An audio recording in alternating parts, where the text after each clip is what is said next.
नमस्कार दर्शकों, आप देख रहे हैं टीवी 30 इंडिया और मैं हूं आपके साथ राजदीप तोमर। इस वक्त की खास खबर उत्तर प्रदेश के हाथरस से आ रही है। आइए शुरुआत करते हैं आज की इस खास खबर से। एडको इंडिया ने उत्तर प्रदेश में ग्रामीण रोजगार को बढ़ावा देने की नई पहल शुरू की है, जिसके कि पहले चरण की शुरुआत हाथरस से हुई, जहां 1500 से अधिक युवाओं को नौकरियां मिली। अगले 4 महीने में बड़ी संख्या में नौकरियों का लक्ष्य रखा गया है। यह पहल इंफ्रास्ट्रक्चर, फाइनेंस, मैन्युफैक्चरिंग जैसे सेक्टरों में अवसर दे रहा है। नौकरी मेले में ITI डिप्लोमा, 12वीं पास और ग्रेजुएट युवाओं को शामिल किया गया। कंपनी स्थानीय नियुक्तियों पर जोर देकर माइग्रेशन की चुनौती को कम करना चाहती है। आगामी मेला मैनपुरी, काशी, आगरा और प्रयागराज में आयोजित किया जाएगा। यह जानकारी कंपनी के पदाधिकारियों द्वारा दी गई। सर, आज की जो प्रेस कॉन्फ्रेंस ऑर्गेनाइज की गई है, किस रिगार्डिंग ऑर्गेनाइज की गई है? आज हम जो है इधर हाथरस में नौकरियां प्रोवाइड कर रहे हैं। हमारा ये जो प्रोजेक्ट है इसमें उत्तर प्रदेश में 6000 नौकरियां हैं और पहले चरण में 1500 नौकरी हाथरस ज़िले में प्रोवाइड करने की उम्मीद से हमने इधर ये प्रेस कॉन्फ्रेंस अरेंज किया है। जैसे कि मैंने बताया, एडेको दुनिया के अग्रणी HR सॉल्यूशन और टैलेंट एडवाइजरी कंपनी है। हम इंडिया में 22 साल से पहले से है इधर और हर साल 60 से 70 हज़ार लोगों को नौकरी देते हैं। पिछले साल हमने 60,000 नौकरियां प्रोवाइड की। इस साल उससे भी ज़्यादा नौकरियां प्रोवाइड करने की हम इच्छा रखते हैं। और हमारा ये कोशिश रहती है कि इस बार की हमारी ये कोशिश है कि जो रूरल एम्प्लॉयमेंट है वहीं प्रोवाइड करें, क्योंकि जो नौकरी के तलाश में लोग शहर जाते हैं और शहर में जाके वो लोग अच्छे से नहीं रह पाते। नौकरी तो मिल जाती है, नौकरी के तलाश में जाते हैं, लेकिन फिर फैमिली के दूर रहना पड़ता है, अकेला रहना पड़ता है। तो हमारा ये कोशिश है कि अपने अपने घरों में रह के नौकरी करें और रूरल एम्प्लॉयमेंट उसके लिए बहुत महत्वपूर्ण है। जैसे भारत आगे बढ़ रहा है और उत्तर प्रदेश का भी विकास हो रहा है, लेकिन विकास तभी होता है जब युवकों को, युवतियों को नौकरी मिले। इसी उम्मीद से हम ये प्रोवाइड करें। आपकी कंपनी के थ्रू नौकरी पाने के लिए युवाओं को किस प्रोसेस से गुजरना होगा, किस तरीके से आपकी तरफ से वो अप्लाई कर सकते हैं? सबसे पहले तो ऐसे दीपेश जी ने बोला कि हम कोई भी कैंडिडेट से पैसा नहीं लेते। ये करना भी नहीं चाहिए, कैंडिडेट से कभी पैसा लेना नहीं चाहिए। सो हम लोग एम्प्लॉयमेंट अभी इस चरण में हम लोग फ्रेशर्स को भी हायर कर रहे हैं, जो 12th क्लास हुआ है और ITI डिप्लोमा किया है उनको हायर कर रहे हैं, और सीनियर थोड़ा 1-2 साल एक्सपीरियंस है उनको भी लेते हैं। और सबसे बड़ी बात है कि जो हमारे कस्टमर्स है वो हमारे ऊपर विश्वास रख के हमको ये अपॉर्चुनिटी देती है। हम लोगों का जो कॉन्ट्रैक्ट रहता है वो हमारा कस्टमर के साथ रहता है, तो जितने लोग उनको चाहिए उतना हम प्रोवाइड करते हैं।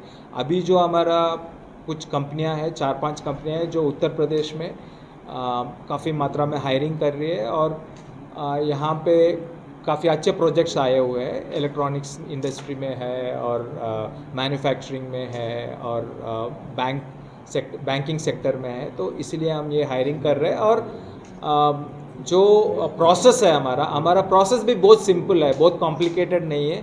हमारे जो रिक्रूटर्स है जो नौकरियां इंटरव्यू करते हैं वो इधर ही आके बैठे हुए हैं। अभी जैसे हम ये ज़िले में अभी इधर ही हमारे रिक्रूटर्स को लेके आए हैं और इधर ही बैठ के वहीं का वहीं उन लोग इंटरव्यू कर रहे हैं, और अगर कोई क्लियर करता है जो बेसिक रिक्वायरमेंट्स है तो उनको वहीं का वहीं कमिटमेंट दे देते हैं और फिर हम लोग डॉक्यूमेंट करते हैं। ये बहुत इम्पोर्टेंट है क्योंकि हमारा जो भी प्रोसेस है वो बहुत ऑथेंटिकेटेड प्रोसेस रहता है। हम लोग जो भी गवर्नमेंट का मिनिमम वेजेस है उसके हिसाब से ही देते हैं, और जब भी मिनिमम वेजेस चेंज होता है हम लोग फिर से चेंज करते हैं। और जो भी सोशल सिक्योरिटी है गवर्नमेंट का, जो ESI है, PF है, वो सब हम ऑफ़र करते हैं। तो सब डॉक्यूमेंटेड प्रोसेस रहता है। और एक बार और काफ़ी बार क्या होता है कि इंडिया में एक प्रॉब्लम है कि फॉर्मल और इनफॉर्मल सेक्टर की बहुत प्रॉब्लम है। जो इनफॉर्मल सेक्टर है उसमें उनको PF, ESI, insurance, medical insurance वगैरह नहीं मिलता है, लेकिन जो फॉर्मल सेक्टर है जैसे कि हम प्रोवाइड करते हैं फॉर्मल सेक्टर, ये एक एंट्रेंस पॉइंट है फॉर्मल सेक्टर में। और एक बार जो भी नौकरी इस सेक्टर में करते हैं उनको पता चलता है कि क्या क्या सहूलियत गवर्नमेंट ने ऑलरेडी मैंडेट किया हुआ है, लेकिन वो उनको नहीं मिल रहा था। और उनका जो करियर है फिर आगे बढ़ने में वो मदद बन जाता है, क्योंकि एक बार आपको फॉर्मल एम्प्लॉयमेंट मिल गया फिर आप धीरे धीरे से अपना करियर बिल्ड कर सकते हो। आपकी तरफ से सर क्या मानक रखे गए हैं नौकरियों के लिए कि कितनी रिक्वायरमेंट होनी चाहिए, क्या क्वालिफिकेशन होनी चाहिए, ऐसा भी कुछ है? और बंदा किस तरीके से अप्लाई कर सकता है, आपसे कैसे जुड़ सकता है? उसके लिए अप्लाई के लिए क्या प्रोसीजर है? अप्लाई करने के लिए QR कोड दिया गया है, उस QR कोड पे उसको स्कैन करना है, वो उनको एक साइट पे ले जाएगा जहाँ से वो अप्लाई कर सकते हैं। उसके लिए कोई पैसा नहीं है, आपको सिर्फ एक QR कोड को स्कैन करना है।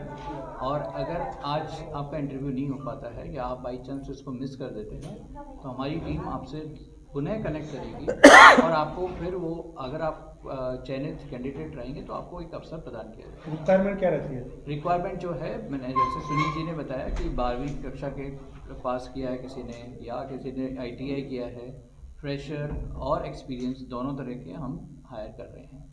तो और जैसे सुनील जी ने बताया कि ना सिर्फ हाथरस में बल्कि आसपास के क्षेत्रों में और उत्तर प्रदेश में हम ये पूरा कर रहे हैं। जैसे हमने सुनील जी ने बताया कि अभी हम हाथरस में कर रहे हैं, इसके बाद हम पूर्वी उत्तर प्रदेश में भी जा रहे हैं। वहाँ पे भी हम इसी तरीके से कैंडिडेट के पास जाके उनको चयन प्रक्रिया से गुजार के और एक अवसर प्रदान करेंगे फॉर्मल सेक्टर में एम्प्लॉयमेंट का। हाथरस में पहली बार ये आयोजित किया गया, इससे पहले? ये पहली बार हमने आयोजित किया है और हम ऐसे ही अलग अलग डिस्ट्रिक्ट्स में जाना चाहेंगे और वहाँ पे ये जॉब मिला करेंगे। अभी तक कितने इंटरव्यू हो चुके हैं? अभी इंटरव्यू की प्रक्रिया चालू है और वो अभी मतलब ऐसे बोलेंगे तो मैं नहीं कह सकता, करीब 400 से 500 लोग आए हुए हैं। हमारी प्रयास है कि हम सबको इंटरव्यू कर लें। सर बहुत सारी कंपनियां 12th पास को पढ़ा लिखा कंसीडर करती नहीं है, लेकिन आप कर रहे हैं, तो कहाँ पर उनको अनस्किल्ड में कैटेगरी में रखा जाता है, क्योंकि वो स्किल्ड नहीं होते हैं, उनको अनस्किल्ड कैटेगरी में रखा जाता है। उनके लिए भी कई सारे अवसर हैं जो हम उनको प्रदान कर रहे हैं, ना सिर्फ उत्तर प्रदेश में बल्कि उत्तर प्रदेश के बाहर भी। अगर किसी को जाना है तो हम उत्तर प्रदेश के बाहर भी उनको, और उत्तर प्रदेश में भी, उत्तर प्रदेश के बाहर भी हम उनको उनकी योग्यता के अनुसार अवसर प्रदान करेंगे। आपसे माइग्रेशन की जो प्रॉब्लम को आप सॉल्व करना चाह रहे हैं, उसका आइडिया कहाँ से आया है? बहुत सारी कंपनियां इस मामले में सोचती भी नहीं है कि माइग्रेशन क्या है। और अब आपका पसंदीदा channel TV30 India Uttar Pradesh एवं उत्तराखंड के प्रतिष्ठित केबल नेटवर्कों एवं OTT प्लेटफॉर्मों के साथ साथ गूगल प्ले स्टोर पर भी उपलब्ध है। अपनी क्षेत्रीय खबरों के लिए आज ही डाउनलोड करें TV30 इंडिया का एंड्रॉइड ऐप एवं जुड़े रहें TV30 इंडिया के साथ।